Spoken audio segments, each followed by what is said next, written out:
A clash of the giants in the Total Energies AFCON 2025 Group B.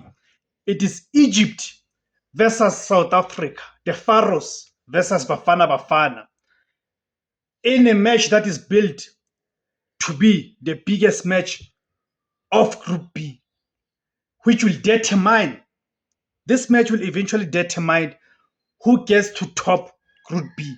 Because as we know that both Egypt and South Africa won their opening matches by 2-1, with Egypt defeating Zimbabwe by 2-1. This is after Egypt having gone behind. Zimbabwe were the first on the score sheet in that match. And it had looked like it was going to be a very frustrating night for Egypt because Washington Arubi, the Zimbabwean